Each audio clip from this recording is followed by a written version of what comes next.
Hello, beer lovers. Mike, the Upside Down Beer Guy. On today's edition of the Upside Down Beer Guy, I'm going to be reviewing Fractional BA Steeple.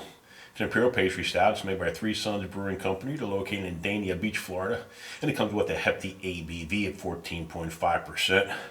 Now, Sons collaborated with Omnipollo out of Stockholm, Sweden, to create this brew. Omnipollo also has a brewery somewhere in Canada. I'm not sure where, but I think that's just a contract brewery for local distribution. Which brewery they collaborated with for the recipe on this one, not sure, but it's all about the taste, right? Anyway, it's a blend of imperial stouts aged for 35 months in Heaven Hill toasted oak bourbon barrels and stainless. I wish the whole thing was bourbon barrel aged, but then again, it's all about the taste, right?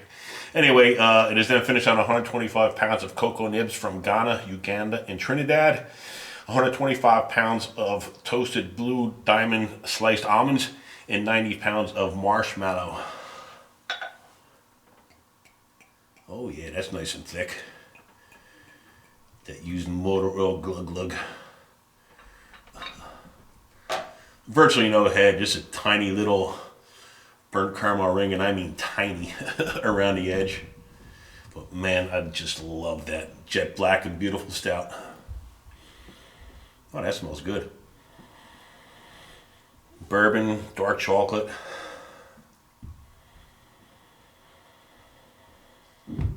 Vanilla, some molasses, nice shot of caramel, nutty, a little bit of char. Tastes anything like it smells, it's going to be some good stuff here.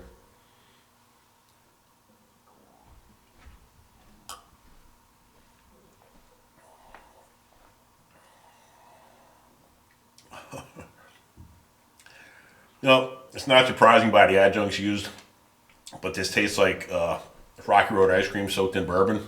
It's got a tinge of sweetness. After all, there's a lot of cocoa in here. But wow, I'm not normally a fan of pastry stouts, but when they're aged in bourbon barrels and you got an expert like Sons behind them, it's got to be good.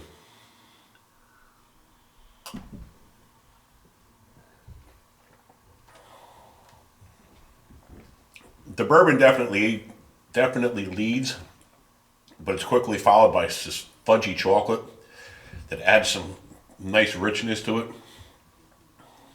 Pretty damn good.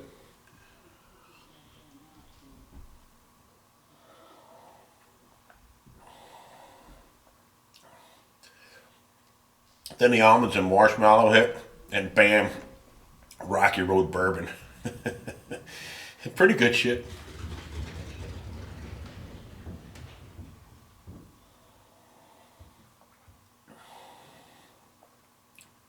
Getting some good barrel qualities in here, but I wish the entire thing was bourbon barrel aged. Getting some legs on the glass, like a glass of wine, known as the Gibbs Marangoni effect.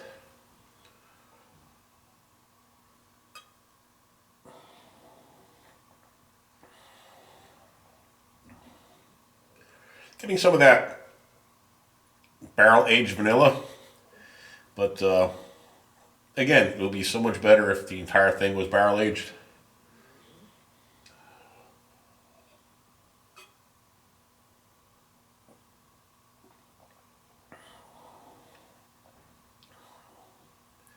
Some caramel, molasses, and char finish the show.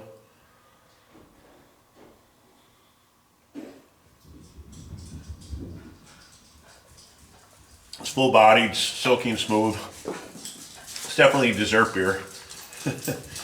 And I got my helpers here. Again, full barrel aging would have kicked it up a notch for sure, but it's definitely some good stuff. Sons know what they're doing. Thank you for joining me in the Upside Down Beer Guy, where I flip for beer. Subscribe, like, share, comment. Till next time, cheers, my fellow Zythophiles.